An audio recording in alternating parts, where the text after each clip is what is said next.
Good evening, everybody. This is Ken at Tortoise Capital, and we're privileged tonight to listen to Bill Scheit from Sewa Beats, North Carolina, to talk about an update to the core system, the blended monthly rebalancing.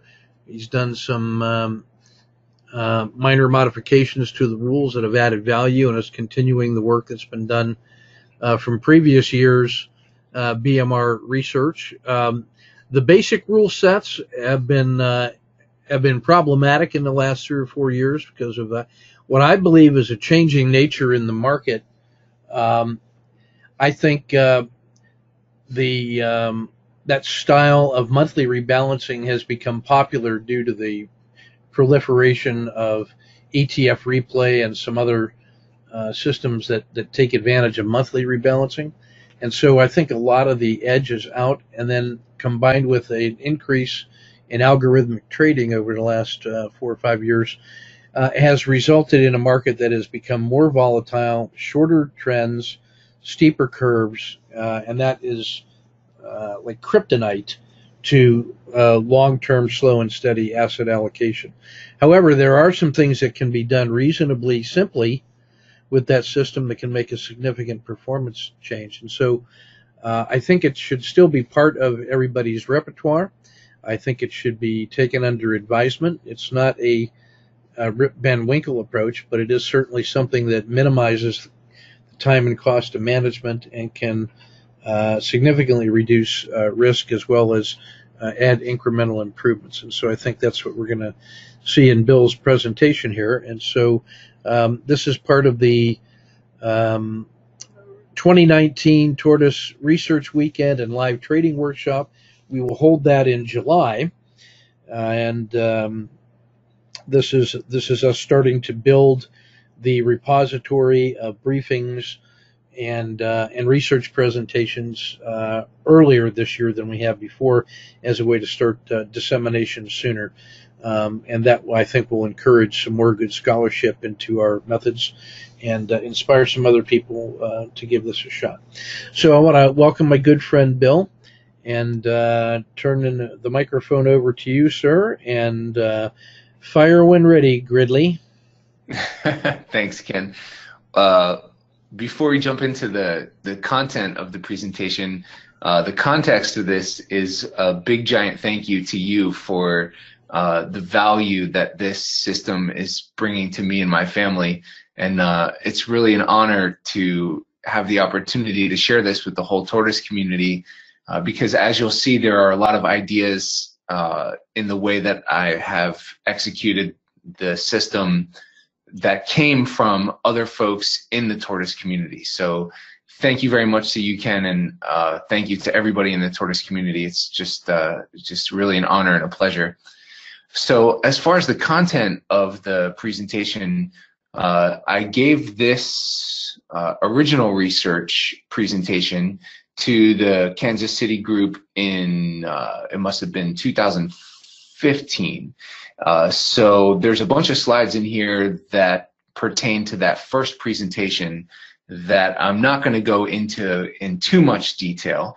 And basically what I'm going to do is just talk about the main components of the system, and then we're going to skip right to the 2018 year-end update so you can see how the system is doing.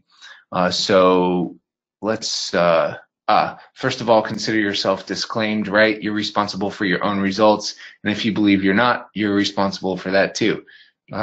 So let's talk about what we have here as far as the system and how it's working. So I've used a moving average filter of 4 months, rebalancing on a monthly schedule. I invest in the top one pick, and the look back weighting is 70% 3 months, 30% 6 months. Again, in my original research, I was comparing 4 different systems, and I was varying both the ETFs included in the system portfolios as well as what the cash option would be, SHY or TLT. So the system I arrived at is the third system down here, and I call this Sundeep's Modified 3 with TLT as cash. And I call it Sundeep's Modified 3 because the original system that I started with was created by Sandeep Gupta, who is part of the tortoise community. So with this system, the choices are IWM, EFA, and EEM, and the cash option is TLT. So let's jump forward to. Hey, let me interrupt just for a second to make and talk about the portfolio. So one of the significant differences of this is a much smaller portfolio set of choices. So in various iterations we've done, take the top 3 of 13 or top 3 of 22 or top 3 of 33. And each successive portfolio has gotten more and more granular and narrowly defined. So what you've done here, though, going the other way, picking the top one among these, someone says, well, it's too much focus. Well, what I want to point out is that composition is very thoughtful. So IWM is the Russell 2000, and that is very strongly correlated with the S&P 500. It's about anywhere from 1.5 to 2 times the volatility, but strongly correlated. And we know from academic research that there's a small cap risk premium that is associated with small caps, that they outperform by a couple percentage points year over year to account for the increased volatility. And that's why you have to be able to see greater return in order to justify the volatility. And so, in fact, that's what it does. I want to compare that to EFA, which is the equivalent of the S&P 500 for the world minus the U.S. So that's going to be mature companies in mature countries, first world, second world, very broadly diversified. It represents about anywhere from 40 to 50% of the world's market capitalization at a given time, with the S&P being around 50%. And then you have EEM, which is representative of the emerging markets, so third world and global in orientation. And that's a mix of small, medium, and large caps. So the rebalancing idea between these three is the following, that there are times when the first world globally is doing very well. And in that case, IWM and EFA will be moving pretty much in tandem. And so you end up picking the one that is outperforming under those similar price and performance conditions. And then there's times when the emerging markets are really dominating the global mature companies. And so you would see a differentiation between EEM and then the pair of IWM or EFA. But then there's also a time when the U.S. happens to be doing very well at perhaps the expense of the rest of the world, or the rest of the world is doing better at the expense of the U.S. And that's normally a function of a difference in business cycle, currency imbalances and dynamics, and then some political issues that are concerned with monetary policy and foreign trade and global adventurism militarily. And so that in that case, you can see a real distinction between the U.S. and the globals, and that normally would result in a dramatic difference in performance between IWM and EFA. So when you look at a bunch of different scenarios in the world, and you look at the cycling of these very broad regional and market cap demographics, if you will, or assets, those three do actually represent a pretty considerable choice in just 3 different symbols. And then when you add in TLT, you get a flight to quality component along with some of the volatility similar to stocks that allows TLT to be more than just a place to park money. It's actually a bet on going against equities and in favor of that flight to quality. So in that sense, you really have a combination of both cash and but recognize it's more volatile than SHY. But I think as you're going to show that in the long run, that there's reasons why that's okay. So although there are only 4 components in this portfolio, it's important to realize why those were chosen specifically, and then what kinds of dynamics would cause you to favor end up favoring one versus the other on a performance basis. And you can get some very significant differences of performance between them on a month-to-month basis, and that's what leads to the outperformance that I think we're going to see. So I just wanted to put that into perspective before we drill a little bit deeper, because there will surely have been some questions about why those three, and isn't that too few to choose from. Okay, so back over to you. Thanks for the allowing me to jump in. Go ahead. Yeah, thanks, Ken. And your perspective is really spot on. And what we're going to see when we look specifically at a chart of how the system performed in the year 2018 versus SPY, we're going to see a lot of those dynamics come into play. So thank you very much for that.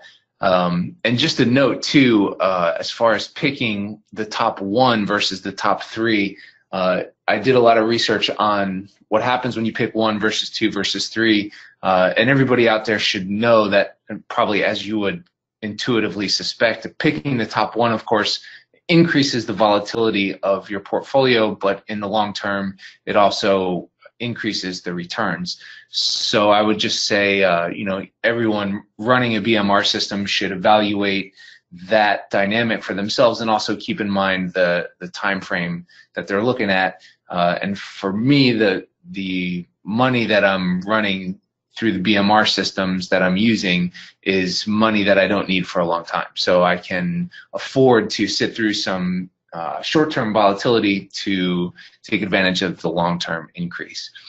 And I'm sure that would be another question, why the top one versus the top three. And again, that's kind of spelled out in some of the other research in these slides here. So when everybody gets this PowerPoint, they can take a look and see what they find there. So that said, let's jump ahead to our update from the end of year 2018. And so what we have here on the top is the initial back test that I ran on this system that goes from 2004 to 2014.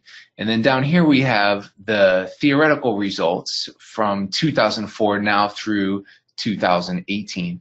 And what we can see here is that the return has gone up, and interestingly enough, the volatility has slightly gone down a little bit. In both cases, we can see that the largest drawdown here is shaded in gray. So the system's largest drawdown was during 2008. But as we're going to see in a couple slides, even though that was the largest drawdown, the system greatly outperformed the S&P 500 during that time. So let's go to the next slide here. Again, what we have at the top here is the data from the initial back test, 2004 to 2014, when I first did this research. And then we have the most recent theoretical results updated from 2004 to 2018. So just a few things to point out here. The CAGR has come down a little bit from the original back test, from 25.2 to 21. Let's see, what was I looking at next? Yeah, so then the max drawdown, that was the next thing I tend to look at, is unchanged, as is the maximum losing period. So the worst period still remains at minus 13%. And as far as our winning periods, we're at 64.6%. We were at 64% before. And if you'd like to take a look at what the median winning and median losing is, it's 3.2 to 2.5. So one of the thought experiments I like to play is, okay, so if I went to the fair and I had a coin toss, and I know I'm going to win 64% of the time, and when I win $3.21. When I lose $2.50. Man, sign me up for that game. I will play that all day long. For those of you who like to take a look at how you do versus the S&P 500, the system has outperformed the S&P 500 56.8% of the months and underperformed 43.2%. On this slide, what we have here in this column is the total return of the theoretical system Here we have the total return of the S&P, and then this is the difference in performance. Here we have the maximum drawdown of the theoretical system and the S&P drawdown. In blue, we have the actual results of the portfolio that I've been running with real money. So, for example, in 2015, the theoretical system was down 14%. We were down 2%. And max drawdown for the system was 15. We were down 4. And you can kind of go through here line by line and compare everything. The total returns, the theoretical system returned 22%. My actual performance was 40%. And the max drawdown on that came this year at 13.35% versus 19% for the S&P, when the S&P returned minus 4.6%. So I think probably the biggest question that anybody listening would have is, well, what accounts for the difference between the actual performance that I achieved and the performance of the theoretical system? And that largely has to do with the timing of the rebalancing. So in my execution of this system, I'm rebalancing on the last day of the month, and I'm using the data as of the close from the second to last day of the month. And so that makes a difference.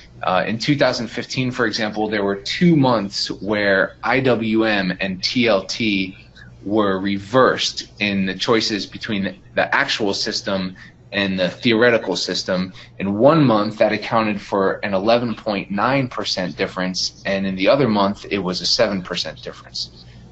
And this is actually consistent with the research that Jan Steensma did a number of years ago. He found that within a window, the earlier that you rebalance your BMR portfolio, the better the returns. Yeah, let me jump in there also, and Please. that was just this past year too. The 2018 workshop, Voiku Christian also did an examination of this and also found that earlier was better. And I think that just has something to do with the front running of the incoming money from scheduled contributions from like pension funds and whatnot. So I think that is still a persistent edge, and it certainly should be exploited. Okay. Yeah, absolutely. Yeah, thanks, Ken. Yeah, sure. Thank you. And on this slide, one thing that pops out to me is the difference in CAGR that I've accomplished in the last 4 years versus the back test. And I've seen this number jump around when I calculate the CAGR at the end of each year. It's fluctuated quite a bit, and I'm thinking that the reason that it's fluctuating so much is basically just a small sample size. We only have 4 years of actual performance versus 15 years of history, and I just wanted to double check that overall thought process with you. Do you have any? Yeah, that's exactly right. It had the small numbers do lead to volatility in that number. The important one to me is looking at the far right column, actual drawdowns versus S&P drawdowns, and the argument for active management here, but which is not all that active.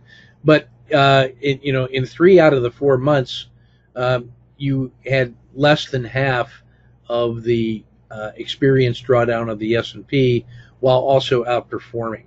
And so that's in terms of managing risk in tough times, is as important as finding the winning pieces, but it's also protecting against the losses. And so that's a very important number to me, because that's a small advantage that incrementally contributes to performance, but then compounds year over year. So that's an important statistic to look at. Thanks. Yeah, thanks, Ken. Thanks. And talk about managing risk. I think it's instructive to look at how the system performed in 2008. When the S&P was down 36%, the system was up 16%, and you can see that there's quite a big difference between the S&P's maximum drawdown and the system's maximum drawdown. So I would argue that what you said is absolutely spot on.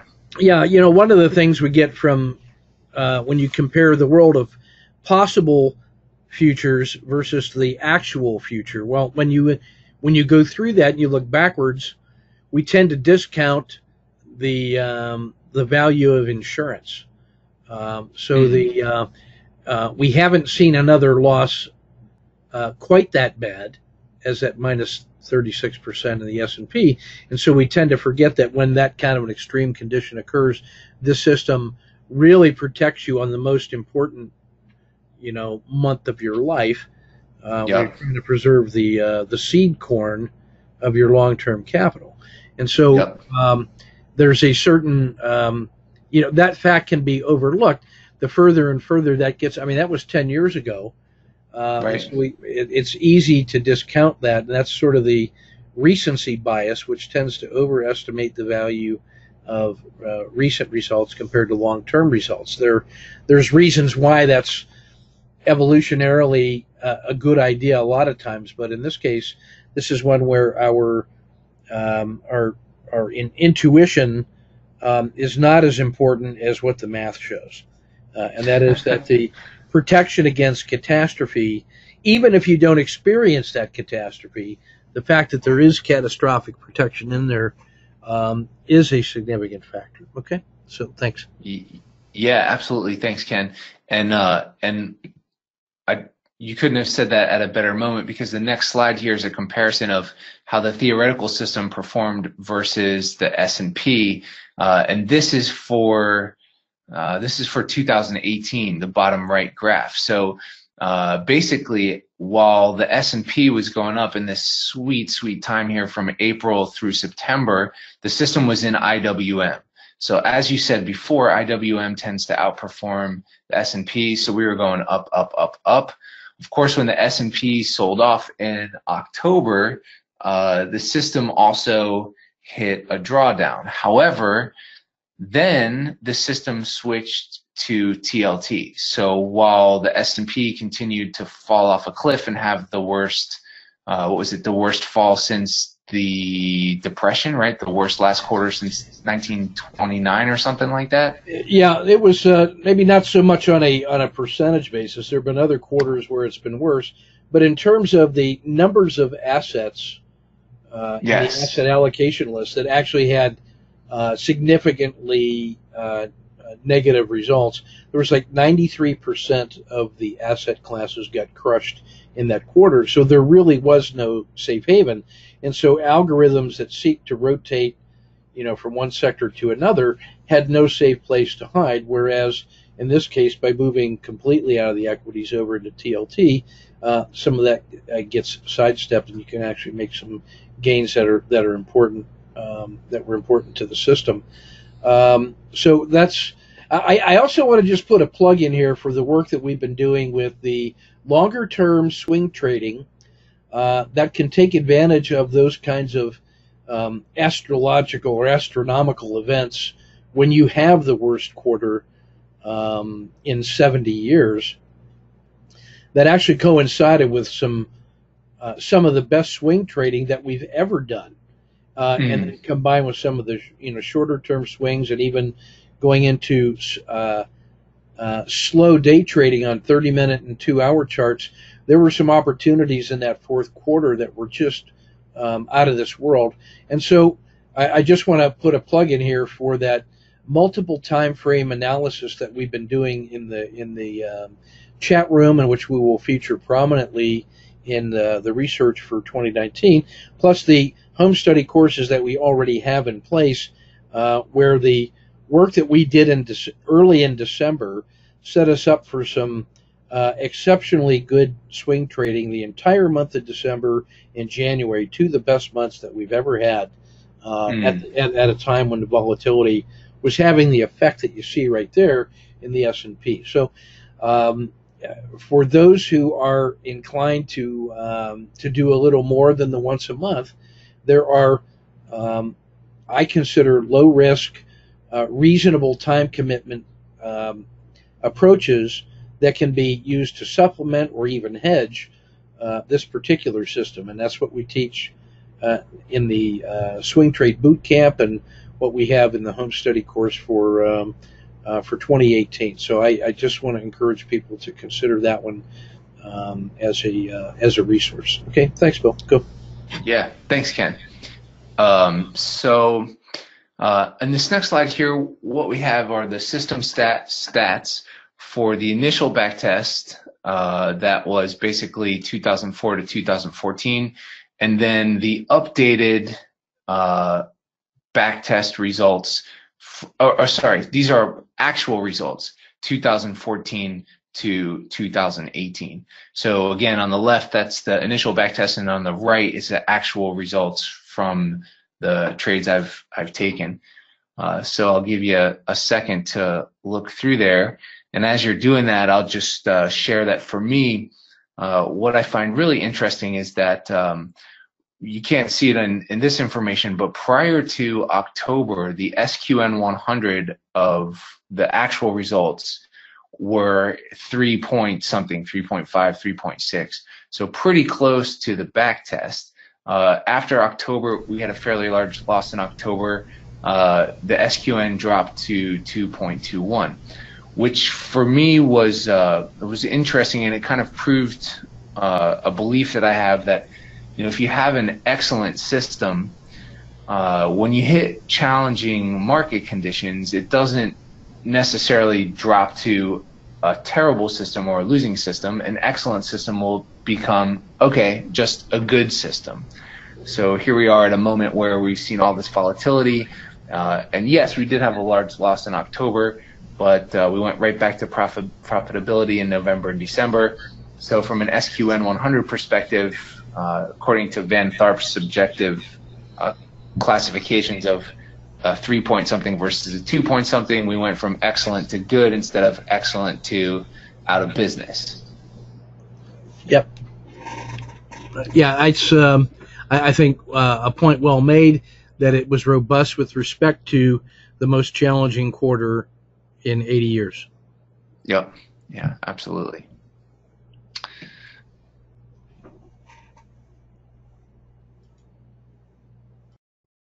You got me back? Hello? Ken, can you hear me? You still there? Yeah, go ahead. I muted you and then unmuted me and then muted me, so we seem to be back on track here. Sorry about that. All right. On this slide, we have a Monte Carlo simulation that I ran in 2014 when I first did this research. So here we have 500 runs of the 132 backtest trades. We're using a percent equity position sizing set at 100%. And what I've done here at the end of each year is just plot our position on this equity curve. And just to pick a number, I started the equity curve at 10,000 and just normalized my actual results to that starting equity. So you can see where we've been tracking all the way across. And an interesting thought experiment for me, you know, when I first started trading this system, I said, okay, what is going to be my rule for not trading this system? And I said, okay, so my rule is going to be, I'm going to stop trading this system if I hit the maximum simulated drawdown, which was 30-something%, or if I drop out of the bottom of this Monte Carlo straw broom. And it's interesting to me that despite making 40% over the last 10 years, that we're kind of at the lower end of the 95% confidence interval. So, and we haven't even actually come anywhere close to our maximum drawdown of 30%. I think it's 13% if we go back a couple slides and take a look at that. So this has brought up some interesting questions for me, just in terms of operating a system, and that is, how often do I want to rerun a Monte Carlo straw broom like this?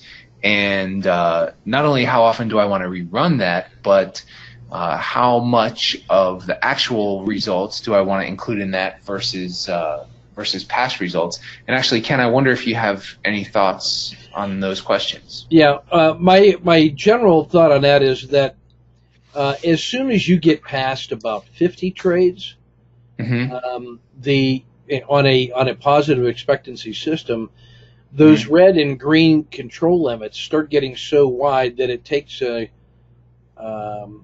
the system can be broken and stay broken for a long time, and you're still inside that comfort envelope, and you have this, what I believe is a false confidence in the statistics of it, when what you have is you just had an extraordinary run and it's so broken that it's a long-term back to the mean, but we're riding it all along the way. So I prefer resetting. I would probably reset this about every year to create the new envelope, because you're two standard deviations away. I think that's the right way to do it. And you don't have to run just one, but I think once a year, or maybe if you went slower, 2 or 3 years. That way, it resets the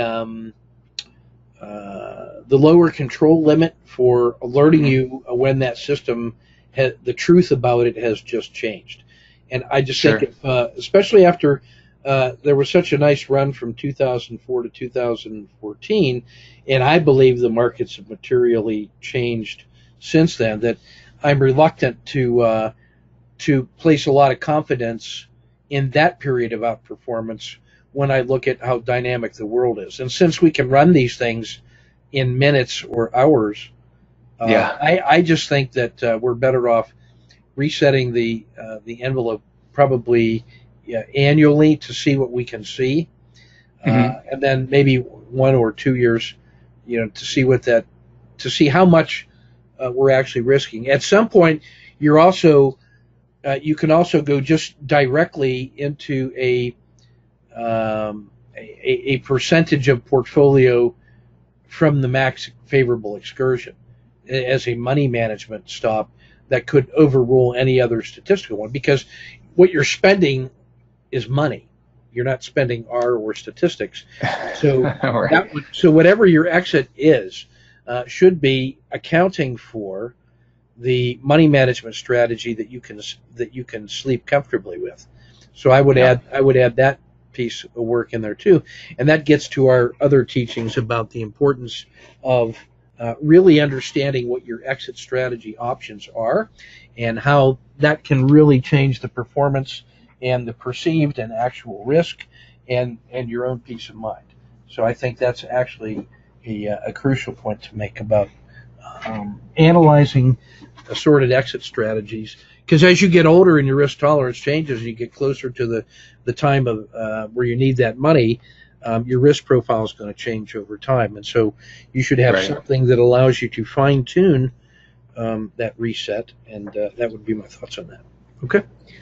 Thanks, Ken. Yeah, and just from a sampling perspective, in rerunning this, so let's say, just to make the math easy, let's say I have 50 actual trades. Would I drop off the oldest 50 back test trades and replace those with put the actual most recent 50 trades on the front of the thing and use that for the simulation? Yeah, if it doesn't, if you have a couple minutes a month, I would drop a trade as you add a trade.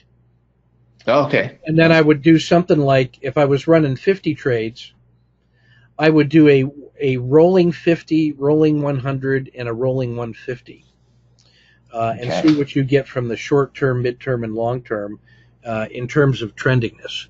That sort of thing is we do that when we look at the intraday trades, where we're getting 5, 10, 20 trades a day. And so having that longer term, and for the swing trades as well, having that short, medium, and long term performance curve gives us a sense of like seasonality, and allows us to triangulate our insights to those different time periods. Yeah, excellent. Thanks. Thank you very much for the suggestion. All right, so let's go on to the next slide here. So in summary, just a few of my thoughts here. The system is performing overall within the expected parameters as given by the 95% confidence intervals of the Monte Carlo simulation we just looked at. Plus, it's not exceeded its simulated maximum drawdown of 30-something%. The max we've hit is 13%. While the loss in October was large, it was not larger than the largest loss of the back test, and the annual max DD of the system was better than that of both the S&P and the theoretical system. And for me, trading that system through that last quarter, I had no problem sleeping at night, none at all. And to top it all off, the fact that the system made money on the year while the S&P was down, and that's just icing on the cake. Another interesting thought that comes to my mind is just looking at the positioning of the system in TLT during the volatility of November and December. For me, I was really interested in that from a couple different dynamics. First of all, it illustrates that the system does a great job rotating out of stocks when there's significant downside risks. And I think it also corroborates what we saw as far as the 2008 performance, where the system was up 16% while S&P was down 36%. For me, I look at choosing TLT as less of a defensive measure and more of an offensive trade. Of course, that comes with the risk of a decline in both stocks and bonds, which, anything's possible that could happen. But I found it really interesting that the system returned 6.79% in total through November and December, despite the Fed raising rates and taking a hawkish stance. So, one of the concerns I had was, okay, yeah, the system did great in 2008. However, we had both a flight to quality and we had the Fed lowering interest rates, whereas at this point in history, interest rates are very, very low. There's not really all that much room for them to go too much lower. So it was interesting to me to see that TLT still worked and produced quite a gain despite the interest rates going up and the Fed's hawkish stance. Yeah, that's just one of those issues that it looks bad from inside the fishbowl in the States in many ways. But when you consider the alternatives, and other parts of the world that are relying kind of on our business cycle to drive theirs, that when we experience a little bit of turmoil, that can really drive turmoil there. And so this still looks like relatively a better place to be than other parts of the world. China's economy is kind of going off the rails to the point where to try to repair it, they're promising to buy trillions of dollars of U.S. products to reduce the tensions of this Trumpian trade war. So, Right. So TLT is certainly an asset class that responds to that kind of global uncertainty for as long as it remains, the flight to quality and the risk-free rate of return. Although it certainly does have volatility that would make you think it was a stock if you didn't know it was TLT. Yeah, exactly. Okay, go ahead. Yeah, thanks. Yeah, and just to your point there, and this is just a note for anyone else who might be considering running a BMR system. I'm running actually two different BMR systems, and in the other one I'm using it in my wife's retirement account at work. They don't have TLT as an option, so there I'm using SHY for cash, which also helps me sleep a little bit better because TLT, as you just said, is quite volatile. So I have some diversification because both of those systems tend to rotate out of stocks at the same time. So one system we're rotating into TLT, but then we're also balancing that in the other system with the use of SHY. So for anybody out there who's thinking about BMR systems, remember that you can diversify by changing the parameters of the system and specifically not only your ETF choices, but what you're choosing to use for cash. So that's all I got for you. And Ken, I just want to say a big thank you again. The education that I've gotten from you and through you is really just a gift. Thank you for everything that you've done for me, my family, and the whole tortoise community. Well, my pleasure. It's an honor to work with you, and it's just gratifying to see you putting the work in and using your judgment and being self-sufficient and responsible for the results.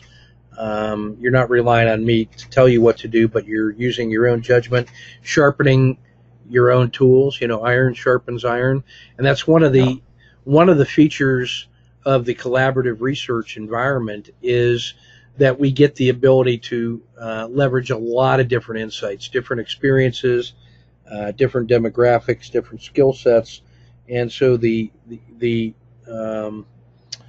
net effect of that is greater than the sum of the individual parts. So I just think this is an example of the collaborative learning environment that we're trying to create. And I'm genuinely grateful to you for sharing these ideas with us. I'm going to distribute this to all the Tortoise folks now as sort of a preview of coming attractions for the July workshop. I just think that this is one of those things that when we know these things, we need to push it out sooner to everybody and as good karma, and to help them become adaptive as well. So thank you for the permission to share. And my pleasure. And I'm looking forward to continue to work with you. And my drumming is coming along. I've been working at it every night. I just trust my hands and let them play whatever I feel, and I'll let the universe sort it out.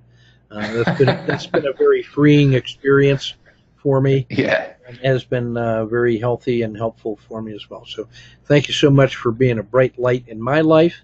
And thanks, give our love and thanks to that wonderful wife of yours and the mighty Finn, who is in our hearts at all times. So take good care, Bill, and we'll see you in the chat room and on further on down the road. Thanks, Ken.